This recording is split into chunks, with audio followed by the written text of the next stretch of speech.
Assalamualaikum warahmatullahi wabarakatuh. Kami dari kelompok 10 akan mempresentasikan desain perencanaan pembelajaran metode PAI. Kelompok kami terdiri dari 3 orang, yaitu Anastia Zalfa, Dea Labita Safina, dan Rizka Lutfia Safitri. Desain perencanaan pembelajaran metode PAI ini terbagi menjadi beberapa pembahasan, yaitu yang pertama, pengertian. Kedua, prinsip-prinsip. Ketiga, hal-hal yang harus dipertimbangkan. Dan yang keempat, macam-macam metode pembelajaran PAI. Pembahasan yang pertama yaitu pengertian desain pengembangan metode pembelajaran PAI. Desain sendiri merupakan perencanaan atau rancangan, sedangkan metode merupakan suatu jalan yang dilalui untuk mencapai tujuan. Jadi, desain metode pembelajaran merupakan proses perencanaan yang sistematis atas seluruh komponen materi pembelajaran dan prosedur kegiatan belajar yang digunakan oleh guru dalam rangka membantu peserta didik mencapai tujuan pembelajaran tertentu. Bukan hanya sebatas prosedur kegiatan belajar saja, melainkan termasuk juga paket program pembelajaran yang akan disampaikan kepada peserta didik. Dapat disimpulkan bahwa desain pengembangan metode pembelajaran PAI adalah perencanaan sebelum melakukan proses pembelajaran yang bertujuan untuk mengembangkan cara-cara pengajaran atau proses penyampaian materi. Khususnya materi pendidikan agama Islam untuk dapat memberikan pemahaman kepada siswa tentang apa yang diajarkannya. Metode pembelajaran yang dipilih oleh seorang guru hendaknya didasari berbagai pertimbangan sesuai dengan situasi, kondisi, dan lingkungan yang dihadapinya. Pemilihan metode pembelajaran umumnya bertolak dari 1. Rumusan tujuan pembelajaran yang telah ditetapkan. 2. Analisis kebutuhan dan karakteristik peserta didik yang dihasilkan. 3. Jenis materi pembelajaran yang dikomunikasikan. Prinsip-prinsip metode pembelajaran pendidikan agama Islam. 1. Niat dan orientasinya untuk mendekatkan hubungan antara manusia dengan Allah dan sesama makhluk. 2. Bertumpu pada kebenaran. 3. Kejujuran atau sidik dan amanah. 4. Berdasarkan pada nilai. 5. Sesuai dengan usia dan kemampuan akal anak atau biqodri uqulihim. 6. Sesuai dengan kebutuhan peserta didik atau child center. 7. Mengambil pelajaran pada setiap kasus atau kejadian atau ibroh. 8. Proporsional dalam memberikan janji. Hal-hal yang harus dipertimbangkan dalam memilih metode pembelajaran PAI. Yang pertama yaitu keadaan murid yang mencakup pertimbangan tentang tingkat kecerdasan, kematangan, dan perbedaan individu lainnya. 2. Tujuan yang hendak dicapai. Jika tujuannya pembinaan daerah kognitif, maka metode drill kurang tepat digunakan. 3. Situasi yang mencakup hal yang umum seperti situasi kelas dan situasi lingkungan. Bila jumlah murid begitu besar, maka metode diskusi agak sulit digunakan, apalagi bila ruangan yang tersedia kecil. Metode ceramah harus mempertimbangkan jangkauan suara guru. 4. Alat-alat yang tersedia akan mempengaruhi pemilihan metode yang akan digunakan. Bila metode eksperimen yang akan digunakan, maka alat-alat untuk eksperimen harus tersedia. Dipertimbangkan juga jumlah dan mutu alat itu. 5. Kemampuan pengajar tentu mencakup kemampuan fisik dan keahlian. 6. Sifat bahan pengajaran. Ada bahan pengajaran yang lebih baik disampaikan lewat metode ceramah, ada juga yang lebih baik dengan metode drill, dan sebagainya. Sedangkan syarat-syarat yang harus diperhatikan oleh seorang guru dalam penggunaan metode pembelajaran adalah sebagai berikut. Yang pertama, metode yang dipergunakan harus dapat membangkitkan motif, minat, atau gairah belajar siswa. Yang kedua, metode yang digunakan dapat merangsang siswa untuk belajar lebih lanjut, seperti melakukan inovasi dan eksploitasi. Yang ketiga, metode yang digunakan harus dapat memberikan kesempatan bagi siswa untuk mewujudkan hasil karya. Yang keempat, Metode yang digunakan harus dapat menjamin perkembangan kegiatan kepribadian siswa. Yang kelima, metode yang digunakan harus dapat mendidik murid dalam teknik belajar sendiri dan cara memperoleh pengetahuan melalui usaha pribadi. Yang keenam, metode yang digunakan harus dapat menanamkan dan mengembangkan nilai-nilai dan sikap siswa dalam kehidupan sehari-hari. Selanjutnya, kita akan membahas macam-macam metode pembelajaran pendidikan agama Islam. Berikut ini akan dikemukakan beberapa metode pembelajaran yang sekiranya dapat dipertimbangkan penggunaannya dalam pelaksanaan kegiatan belajar mengajar dalam pendidikan agama Islam. Pertama, metode ceramah. Metode ceramah yaitu suatu cara penyampaian bahan secara lisan oleh guru di muka kelas.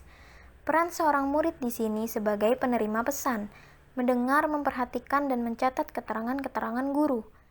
Metode ini layak dipakai guru bila pesan yang disampaikan berupa informasi, jumlah siswa terlalu banyak, dan guru adalah seorang pembicara yang baik.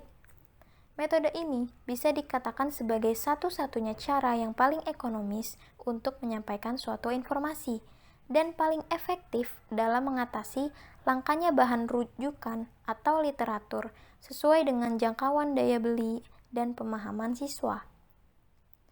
Kelebihan metode ceramah, diantaranya yang pertama, guru mudah menguasai situasi dan kondisi kelas. Yang kedua, guru mudah menerangkan bahan-bahan pelajaran berkuantitas banyak. Yang ketiga, dapat diikuti oleh anak didik dalam jumlah yang besar. Yang keempat, tergolong mudah dalam pelaksanaan.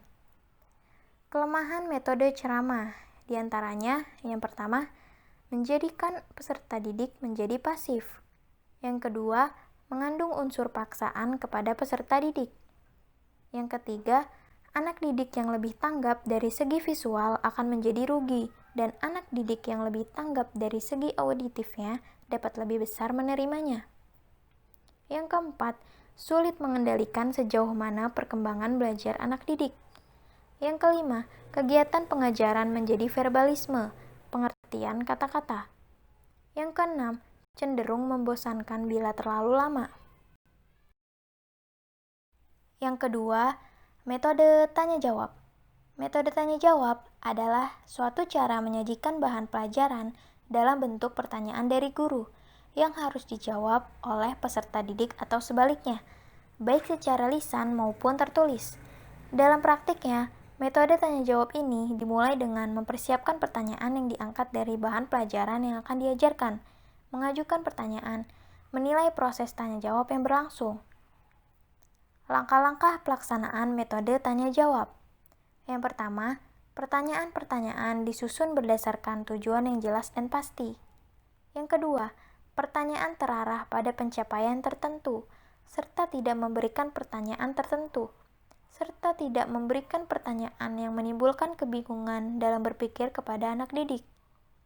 Yang ketiga, kata-kata dan kalimat pertanyaan supaya tersusun secara tepat dan terarah. Yang keempat, menggunakan perbendaharaan bahasa sesuai dengan tingkat pemahaman siswa dalam suatu kelas. Kelebihan metode tanya-jawab, diantaranya yang pertama, situasi kelas akan hidup karena anak-anak aktif berpikir dan menyampaikan buah pikiran. Yang kedua, melatih anak agar berani mengungkapkan pendapatnya dengan lisan. Timbulnya perbedaan pendapat di antara anak didik akan menghangatkan proses diskusi dengan lisan secara teratur. Yang ketiga, mendorong murid lebih aktif dan sungguh-sungguh. Yang keempat, merangsang siswa untuk melatih dan mengembangkan daya pikir. Yang kelima, mengembangkan keberanian dan keterampilan siswa dalam menjawab dan mengemukakan pendapat.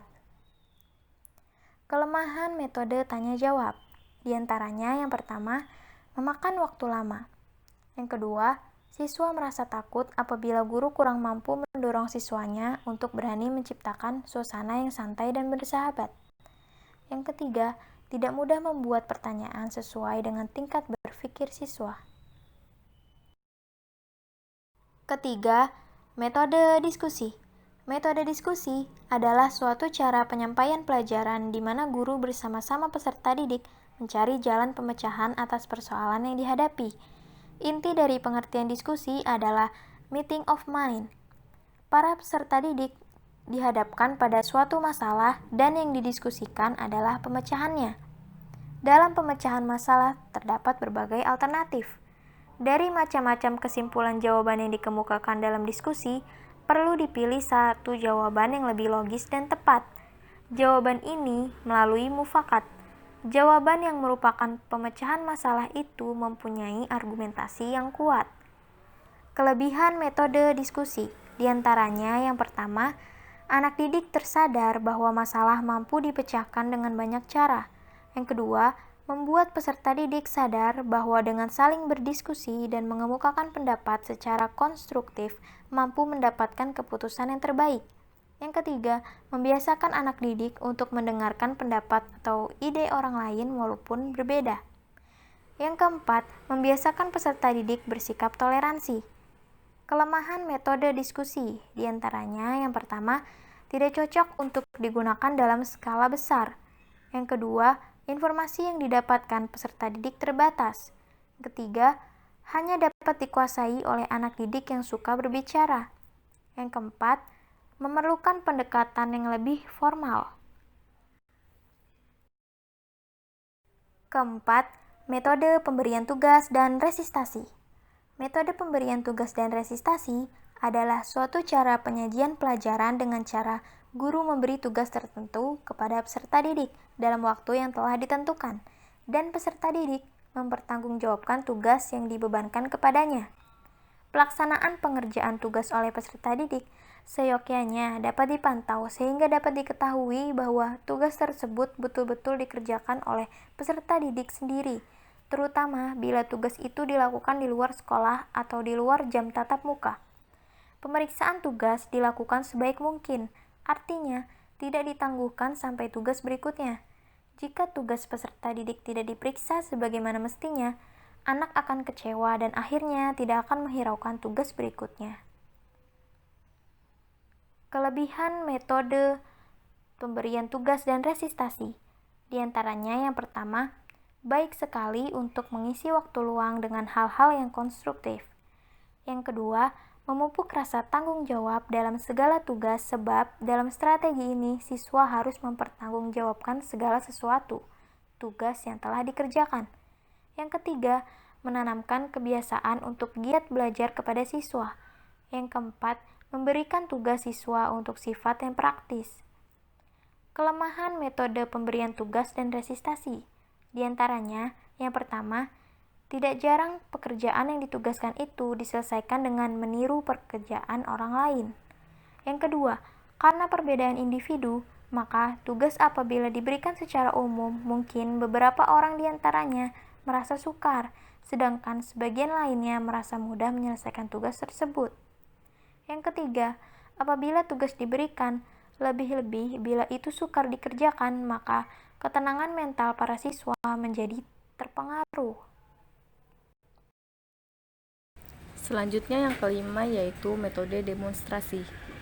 Metode demonstrasi yaitu metode mengajar dengan cara memperagakan sebuah barang, peristiwa, aturan, dan urutan melakukan suatu aktivitas baik secara langsung maupun tak langsung melalui penggunaan sebuah media pengajaran yang relevan dengan materi atau pokok pembahasan yang sedang disajikan. Metode demonstrasi mempunyai kelebihan yaitu pertama, anak didik terbantu dalam memahami secara jelas suatu proses atau kerja sebuah benda. Yang kedua, mudah dalam bermacam-macam jenis penjelasan. Yang ketiga, kesalahan yang terjadi dari hasil ceramah bisa diperbaiki melalui pengamatan dan contoh nyata dengan menghadirkan objek sebenarnya. Namun ada juga kelemahan dari metode demonstrasi, yaitu anak didik kadang sulit untuk melihat secara jelas benda yang diperagakan. Kedua, tak semua benda dapat didemonstrasikan. Yang ketiga, materi akan sulit untuk dipahami apabila pendidik kurang menguasai apa yang diperagakan. Kemudian yang keenam ada metode percobaan. Metode percobaan yakni suatu metode pemberian kesempatan kepada peserta didik, baik perorangan atau kelompok, untuk dilatih dan melakukan sebuah proses atau percobaan. Umumnya dilakukan lebih dari satu kali dengan menggunakan alat-alat khusus dan tempat khusus, misalnya percobaan di laboratorium. Kelebihan dari metode percobaan yaitu anak didik lebih percaya pada kesimpulan dan kebenaran disebabkan semua hasil berdasarkan pada percobaan mereka sendiri, bukan dari guru ataupun buku saja. Kemudian anak didik berkesempatan untuk melakukan pengembangan sikap untuk bereksplorasi tentang ilmu dan teknologi. Kemudian dari metode inilah diharapkan akan terbina insan yang membawa terobosan dengan bermacam-macam penemuan baru untuk kemaslahatan manusia. Namun di samping itu ada juga kelemahan dari metode percobaan, yaitu yang pertama, terkadang alat-alat yang dipakai tak cukup untuk setiap anak didik, sehingga ada beberapa anak didik yang tak berkesempatan bereksperimen. Yang kedua, apabila eksperimen membutuhkan waktu yang lama, anak didik harus melanjutkan pelajaran. Yang ketiga, hanya sesuai untuk bidang-bidang sains dan teknologi. Langkah-langkah pelaksanaan dari metode percobaan yaitu pertama, memberi penjelasan secukupnya tentang apa yang dilakukan dalam eksperimen. Yang kedua, menentukan langkah-langkah pokok dalam membantu siswa dengan eksperimen. Yang ketiga, sebelum eksperimen dilaksanakan terlebih dahulu, guru harus menetapkan alat-alat apa yang diperlukan, langkah-langkah apa yang harus ditempuh, hal-hal apa yang harus dicatat, dan variabel-variabel mana yang harus dikontrol. Yang keempat, setelah eksperimen guru harus menentukan apakah tindak lanjut eksperimen, contohnya mengumpulkan laporan mengenai eksperimen tersebut, mengadakan tanya jawab tentang proses, dan melaksanakan teks untuk menguji pengertian siswa. Selanjutnya yang ketujuh yaitu metode kerja kelompok. Metode kerja kelompok adalah suatu cara penyajian pelajaran dengan cara peserta didik mengerjakan sesuatu tugas dalam situasi kelompok di bawah bimbingan guru. Selanjutnya yang ke-8 yaitu metode karya wisata atau widya wisata atau studi wisata. Metode ini adalah suatu cara penyajian pelajaran dengan membawa para peserta didik langsung kepada objek tertentu untuk dipelajari yang terdapat di luar kelas dengan bimbingan guru.